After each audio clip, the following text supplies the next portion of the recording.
Hello, আসসালামু আলাইকুম বন্ধুরা। তো আজকের দুপুরের রান্না আমার তো মুরগি, এখানে আমি 2টা মুরগি নিয়ে নিয়েছি, কেটে ভালো করে ধুয়ে পরিষ্কার করে নিয়েছি রান্না করার জন্য।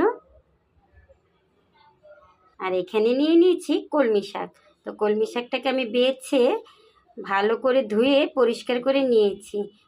মুরগির সাথে মুরগি রান্না করবো আলু দিয়ে, আর কলমি শাক ভাজি। আর এখানে আমি আলু কেটে ভালো করে ধুয়ে পরিষ্কার করে নিয়ে নিলাম। আর এখানে নিয়ে নিয়েছি পেঁয়াজ কুচি আর অল্প একটু আদা কুচি। শাকে আমি আদা কুচিটাকে দিব। তো আমি এখন রান্নাতে চলে যাই।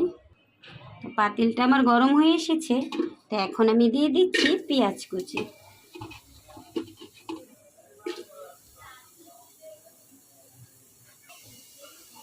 তো এখন দিয়ে দিব আমার পরিমাণ মতো তেল।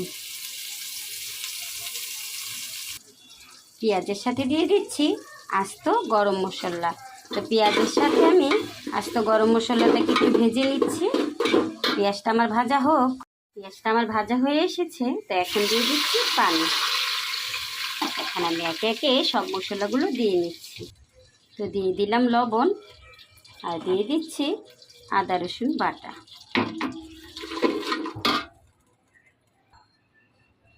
দিয়ে দিলাম হলুদের গুঁড়া, দিয়ে দিলাম ধনিয়ার গুঁড়া, আরও দিয়ে দিচ্ছি ভাজা জিরার গুঁড়া, আর দিয়ে দিচ্ছি সামান্য একটু গরম মশলার গুঁড়া। আর এখন দিয়ে দিচ্ছি মরিচের গুঁড়া। তো মশলাটাকে একটু ভালো করে কষিয়ে নেব। আজকে বাহিরে প্রচুর রোদ, জানি না দেখতে পাচ্ছেন কি না।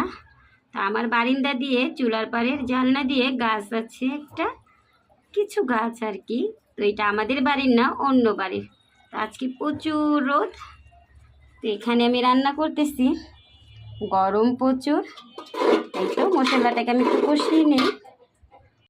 মশলাটা আমার কষানো হয়ে এসেছে, তো এখন আলু আর মুরগিটা আমি একসাথে কষিয়ে নিব। আমি আলুটাকে দিয়ে নিচ্ছি, আর সাথে দিয়ে দিচ্ছি মুরগির মাংসটা। এখন আমি একটু মুরগির মাংসগুলো দিয়ে একটু নেড়ে চেড়ে ভালো করে কষিয়ে নিব। তো আমি একটু নেড়ে ভালো করে কষিয়ে নিচ্ছি। আমি একটু নেড়ে চেড়ে ভালো করে কষিয়ে তারপর দিয়ে দিব ঝোল। তো আমার মাংসটা কষানো হোক। মাংসটা আমার কষানো শেষ, তো এখন আমার পরিমাণ মতো আমি ঝোল দিয়ে দিচ্ছি। তো আমার পরিমাণ মতো ঝোল রেখে আলুটা সিদ্ধ হলে তরকারিটাকে আমি নামিয়ে নিব।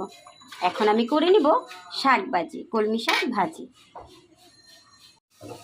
শাকটা বাঘারের জন্য কড়াইতে পেঁয়াজ কুচি, রসুন কুচি, আর দিয়ে দিয়েছি কাঁচামরিচ, আর দিয়ে দিয়েছি সয়াবিন তেল।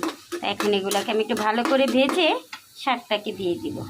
পেঁয়াজটা ভাজা হয়ে এসেছে, এখন দিয়ে দিব আদা কুচি। আদা কুচিটাকে আমি একটু ভেজে নিব, আর দিয়ে দিচ্ছি লবণ। এখন দিয়ে দিব কেটে রাখা শাকগুলো। তো শাকগুলো আমি দিয়ে দিচ্ছি। শাকগুলোকে আমি একটু নেড়ে নিচ্ছি। তো শাকটা আমার সিদ্ধ হয়ে আসলে আমি নামিয়ে নিব, যেহেতু আমি বাগার দিয়ে বসিয়েছি। তো বন্ধুরা, যদি আপনাদের আমার রান্নার রেসিপিগুলো একটু ভালো লেগে থাকে, তাহলে একটা লাইক বা একটা কমেন্ট বা একটা শেয়ার করে ছোট বোনের পাশে থাকবেন। তো আল্লাহ হাফেজ বন্ধুরা, আসসালামু আলাইকুম। দেখা হবে আমার পরবর্তী ভিডিওতে।